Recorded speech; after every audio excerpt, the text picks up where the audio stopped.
तपाईको समस्यासँग हाम्रो सरकार कार्यक्रम लिएर प्रस्तुत भएको छु। म प्रस्तुता विशाल कुमार दुबे। सुरु गर्नु अघि कार्यक्रमको पहिलो एपिसोडमा यो कार्यक्रमका बारेमा केही जानकारी प्रस्तुत गर्न चाहन्छु। आम नागरिकको जीवनमा समयको धेरै महत्त्व रहेको छ। त्यसकारण यो कार्यक्रममा समयलाई प्राथमिकता दिँदै हामी यो कार्यक्रममा बढीमा 30 मिनेट मात्रै लिएर यो कार्यक्रमको प्रत्येक एपिसोडमा आम नागरिकहरूको समस्यालाई लिएर प्रस्तुत हुनेछु। तपाईहरूले मेरो पत्रकारिता पेशामा आएको दिनदेखि आजसम्म दिनुभएको स्नेह माया प्रेमको लागि हार्दिक हार्दिक आभार प्रकट गर्न चाहन्छु।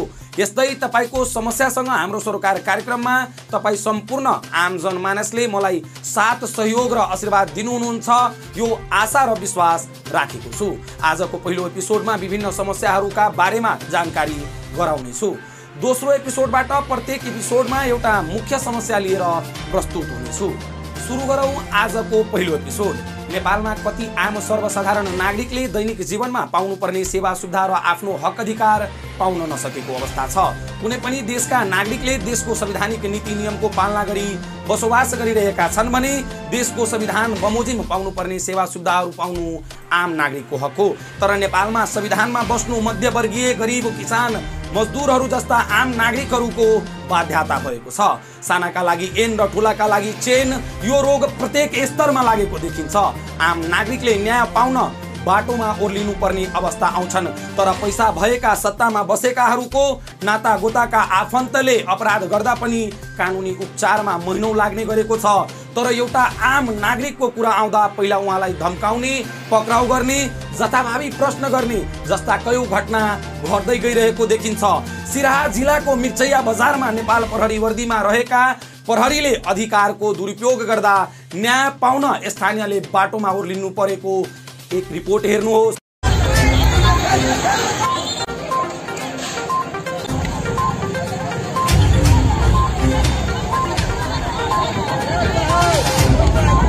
एक महीना के बाद में कोई लेडीज के पकड़ का सोच-पूछ करे के खातिर में ओकरा थाना में ढोक बलात्कार करने है, शरीर में पाइप भी ने ढुका देने, मारपीट करने, आंख ले मारने है, यार में डामे पूरे डामे करने है। ओकरा घर के पूरा फैमिली के सबके उठा कर ले लेने। घटनाको सिलसिलामा अनुसन्धानको क्रममा ल्याएको महिलालाई चाहिँ अब मुखमा चाहिँ एस्टिज हान्ने, छातीमा बुटी दिन चर्ने, अब गुप्त अङ्गमा पाइप हालिदिने, अनि चाहिँ उहाँलाई करेन्ट लगाउने, अनि घटनाको अनुसन्धानको क्रममा केही न पत्ता लागेपछि राति 8 बजे त्यो महिलालाई छोडिदिनु। यस्ता कयौं घटना सार्वजनिक भएको छ। मधेस आन्दोलनका क्रममा प्रहरी सहित थमन थापाको हत्या अभियोगमा फरार रहेका कोइरी महतरी 1 बाट निर्वाचित भएका छन्।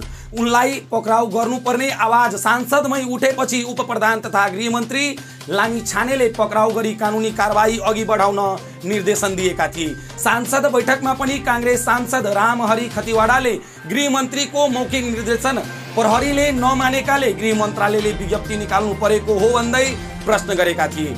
यदि यो देशमा सत्ता, पावर, पैसा भएका धनी व्यक्तिहरूको लागि चैन र सानालाई एन छैन भने कसरी सही थमन थापा हत्या अभियोगमा फरार रहेका कोइरीलाई पक्राउ गर्न यत्रो समय लाग्नुको कारण आम नागरिक बुझ्न सकेका छैनन्। साना परिवारहरूमाथि कयौं प्रहरी प्रशासन र अधिकारिक कर्मचारीहरूले आफ्ना अधिकारको दुरुपयोग गरिरहेका छन्। एकातिर देश चलाउन आम नागरिकहरू संवैधानिक नियमका पालना गरिरहेका छन् भने अर्कातर्फ कयौं पुस्तादेखि विकास गर्न पुगेका कति नेताहरू जनताले तिरेको राजस्वबाट आफ्ना विकास गरिसकेका छन् र अहिलेको वर्तमान अवस्थामा निर्वाचित भएका कयौं नेताहरू आफूले आफ्नो विकास कसरी गर्न सकिने कार्यमा बढी व्यस्त भएको देखिन्छ। देश ऋणमा डुब्दै गइरहँदा जनताको समस्या समाधान गर्न सत्तामा पुगेका नेताहरू निजामती कर्मचारीहरूको सेवा सुविधाहरूको खर्च बढ्दै गइरहेको छ। जनताको विकासका लागि आएको पैसा व्यक्तिगत सेवा सुविधामा अनियमित खर्च भइरहेको छ। वडापालिका मन्त्रालयहरूमा लाखौं करोडौंको खर्चमा ल्याएको गाडीहरू सर्दै गइरहेको छ। आम नागरिकहरू आफ्नो देशलाई ऋण मुक्त भएको देख्न चाहन्छन्, तर देश चलाउन सक्ने नेता भए आम नागरिकको विकास कार्यका लागि ऋण लिनुपर्ने अवस्था नै आउँदैनन्। तर नेपाली नागरिकले तिरेको राजस्व जम्मा गरी महँगो गाडी, एसी, अन्तर्राष्ट्रिय भ्रमण लगायतका अनावश्यक व्यक्तिगत सुविधाहरू प्रयोग गरिरहेका छन्। देश ऋणमा गइरहँदा देश चलाउन पुगेका नेताहरू आम नागरिकमाथि ऋण लिएर आफ्ना विकास गरिरहेको अवस्था छ। देशमाथि रहेको ऋण सरकारले किन तिर्न सकेका छैनन्। नेपालको ऋण 20 खर्ब 7 अर्ब नाङ्ग्यो, तर नेपालका नागरिकहरू विदेश प्लान भइरहेका छन्। देशमा रोजगारीको सिर्जना भएन।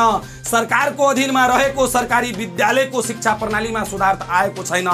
देशको संविधानकै अनुसार दुर्गमभन्दा दुर्गम ठाउँमा देशका सम्पूर्ण नागरिकले निशुल्क शिक्षा पाउनुपर्ने हक आम नागरिकले लिखितमा हक मात्रै पाएका छन्।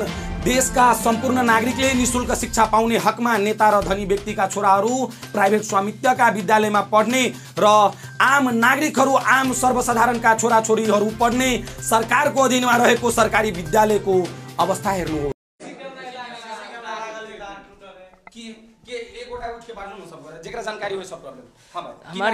अमित कुमार मंडल वेले नाम, घर धबोली वेले।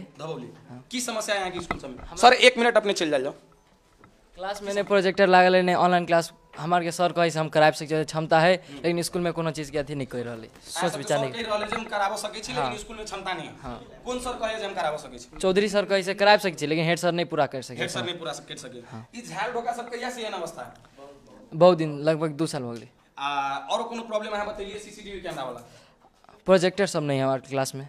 प्रोजेक्टर सब नहीं। और कोनो समस्या? कंप्यूटर सब हमारे के नहीं चलवा दे। कंप्यूटर नहीं चलवा दे। कंप्यूटर है लेकिन चलवा नहीं दे। ठीक है। और कोनो समस्या है सबके बुआ? कहियो काल कोनो घंटी होय, कहियो काल नहीं होई सर। कोनो काल को घंटी होय, कहियो काल नहीं होई सर। केना है सब ई कोर्स केना खत्म होय? सर आधा होय आधा नहीं होई सर। अपना फैन के व्यवस्था नहीं है, गर्मी लगे है? ये सर ढेरे गर्मी लगी सर, बढ़िया गर्मी लगी है। गर्मी लगे है?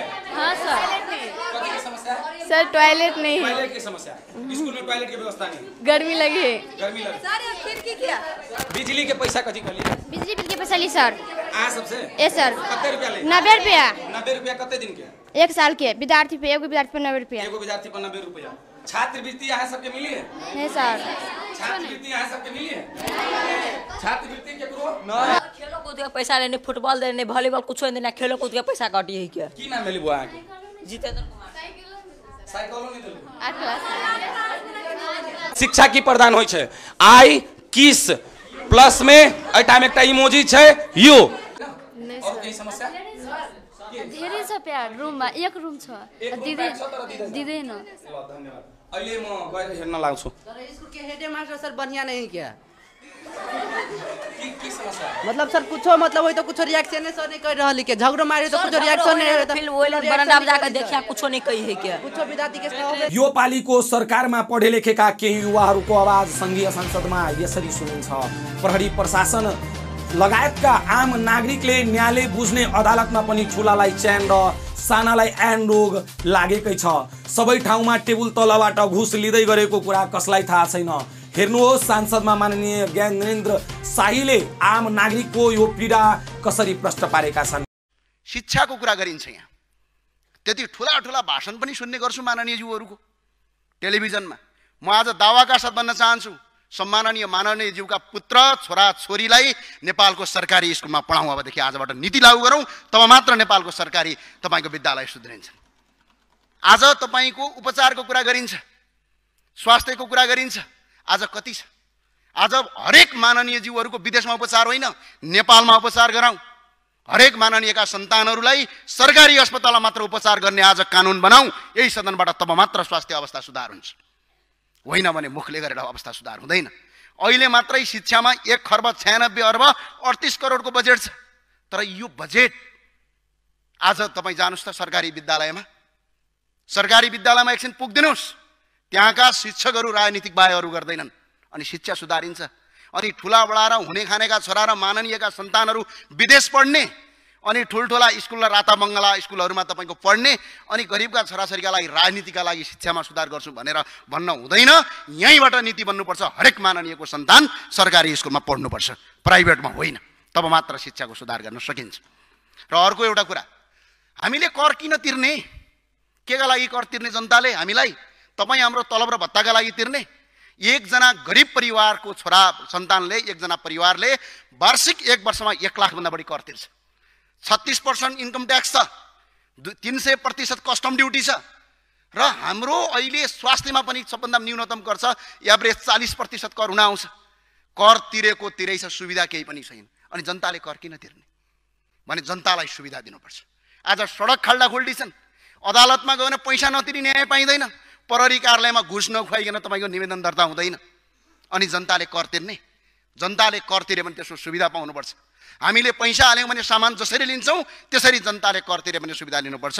र यति भन्दै म 2-4 वटा कुराको जवाफ दिन चाहन्छु। अघि संविधानको कुरा गर्नुभयो, हामीले संविधान बनायौँ, हामी मात्रै मिल्नुपर्छ भन्नुभयो कि यो देश अरू जनताको होइन। अर्को कुरा अनुदानको कुरा गर्नुभयो माननीयज्यूहरूले। अनुदानभित्र शर्त हुन्छ भने त्यो अनुदान होइन।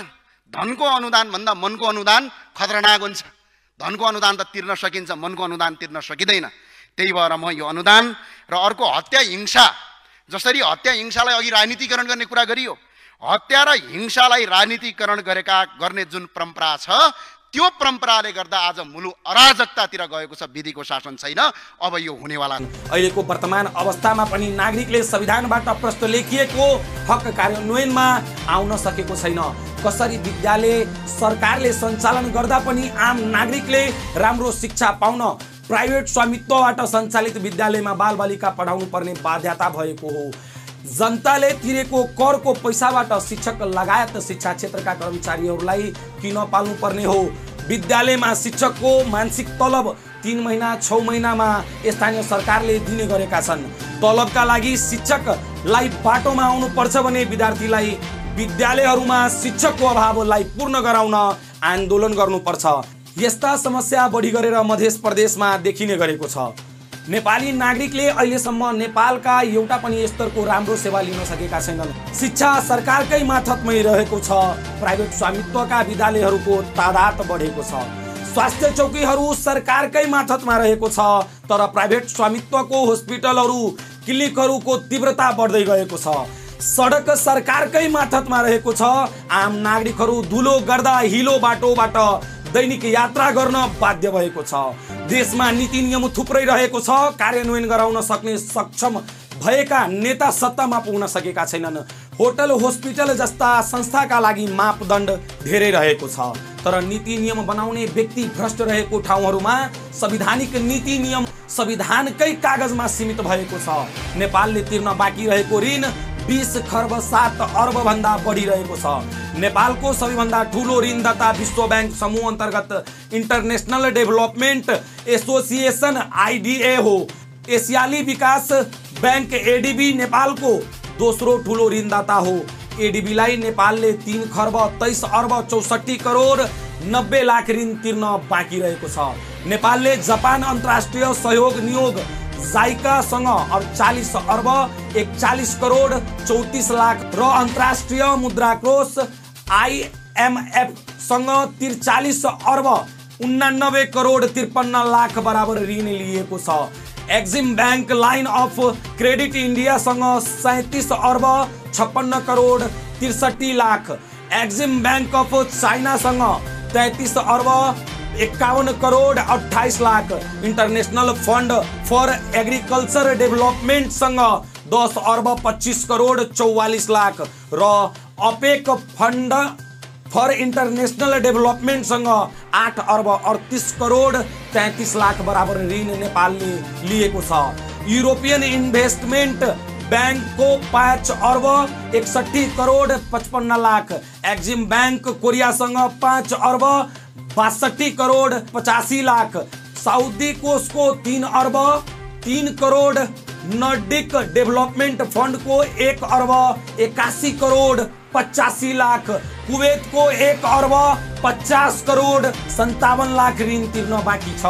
त्यस्तै गरी नेपालको ब्लेजियमसँग 57 करोड़ 36 लाख, यूरोपियन इकोनोमिक काउन्सिलसँग 19 करोड़ 53 लाख, निजी किक्स बैंक फ्रान्ससँग 13 करोड़ 95 लाख र एसियन पूर्वाधार लगानी बैंकसँग 3 करोड़ 70 लाख बराबर ऋण लिएको देखिन्छ।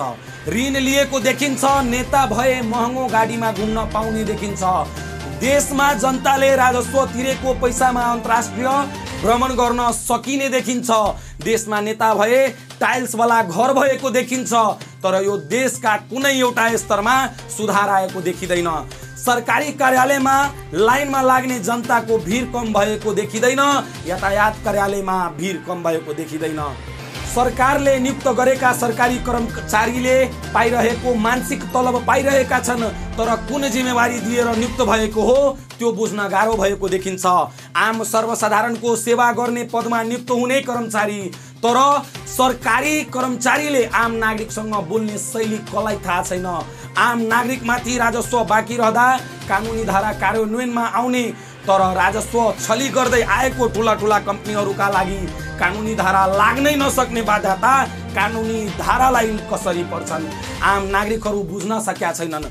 एनसेल जस्ता ठुला कम्पनीहरूमाथिको राजस्व बाँकी रहनुको कारण कसलाई थाहा छैन, तर ठुलालाई चेन र सानालाई एन यो रोग यो देशको प्रत्येक स्तरमा लागेको हुँदा आम नागरिकले बुझे पनि बोल्ने गरेका छैनन्, तर सरकारले कर उसुली गर्न सकेका छैनन्। राम्रो इमानदार जनप्रतिनिधि कर्मचारी भए काठमाडौँ महानगरपालिकाले कयौं सालदेखि कर नतिरेकाहरूबाट कर उसुली गरेका छन्, तर भ्रष्ट नेताहरू भए हाम्रो देश नेपाल यस्तै हो। यो देशलाई अहिलेको अवस्थामा श्राप लागेको छ। देशमा जन्मिने मासुम बालबालिकामाथि देशले हजारौंको ऋण लिएको अवस्था छ। यो देशमा जनताको विकासका नाममा नेता सरकारी कर्मचारीहरूको सेवा सुविधाको खर्चका कारण यो देश ऋणमा डुब्दै गएको छ। यति ऋण लिएर पनि 3.3 करोड आबादी भएको यो देशको एउटा स्तर राम्रो गर्न नसक्ने नेताहरू देशका आम नागरिकमाथि ऋण लिएर आफ्नो छोराछोरीहरूलाई विदेश पढाउने, विदेश भ्रमण गराउने गरेका छन्। तपाईको समस्यासँग हाम्रो सरोकार कार्यक्रममा तपाईहरूको समस्या आम नागरिकले दैनिक जीवनमा भोगिरहेका समस्याहरूको समाधानका लागि यो कार्यक्रम मार्फत सकेसम्म पहल गर्नेछु।